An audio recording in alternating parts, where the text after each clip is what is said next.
Shalom saudara dikasih oleh Tuhan, gimana kabarnya? Tetap semangat ya, luar biasa. Surat cinta Tuhan kali ini terambil dari kitab Amsal pasal 4 ayat yang ke-23. Jagalah hatimu dengan segala kewaspadaan, karena dari situlah terpancar kehidupan. Saudaraku yang dikasih oleh Tuhan, firman Tuhan hari ini mengajarkan kepada kita agar kita menjaga hati kita dengan segala kewaspadaan. Kita harus mempertahankan sedemikian rupa untuk menjaga diri kita. Kita harus berjaga-jaga dengan sungguh-sungguh mengawasi setiap langkah di dalam kehidupan yang kita tempuh. Kita harus menjaga hati kita supaya kita tidak melukai orang lain, supaya kita juga tidak dilukai oleh orang lain. Kita harus jaga kondisi itu supaya kita juga tidak dicemari oleh dosa, kita tidak dikacaukan oleh berbagai macam masalah, bahkan penderitaan, kesulitan hidup yang kita alami.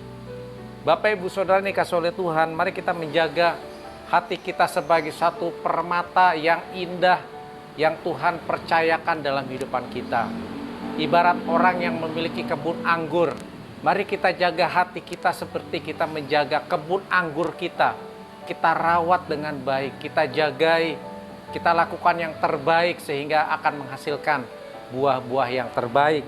Oleh karena itu, mari kita jauhkan dari pikiran-pikiran yang buruk, pikiran-pikiran yang tidak berkenan. Tetapi sebaliknya, mari kita akan terus memupuk, kita membiasakan diri untuk mengeluarkan, untuk menghasilkan perkataan-perkataan dari pikiran-pikiran yang baik.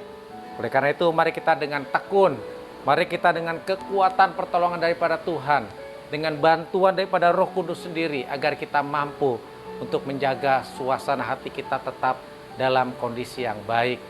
Mengapa hal itu harus kita lakukan? Kita perlu menjaga hati kita, karena firman Tuhan katakan alasan yang terbaik adalah karena dari situlah terpancar kehidupan. Artinya apa? Bahwa dari hati yang baik, dari hati yang terjaga sedemikian rupa, akan menghasilkan kehidupan, akan menghasilkan hal-hal yang hidup, tidak mematikan orang lain, tetapi memberi hidup kepada orang-orang lain. Itu terpancar dari hati yang terpelihara, karena kita bersungguh-sungguh mengandalkan Tuhan, sehingga hal itu bisa dimungkinkan. Kita bisa melakukan seperti itu, seperti kita memelihara sebatang pohon, sehingga pohon itu akan semakin hari semakin kuat. Kita menjaga seperti satu sumber air yang semakin hari akan terus semakin jernih memancar keluar. Hati kita yang punya nurani itu ibarat sumber air yang terus dijaga kemurniannya, sehingga apa yang keluar itu akan memberkati banyak orang. Oleh karena itu, hidup kita akan teratur atau hidup kita akan kacau.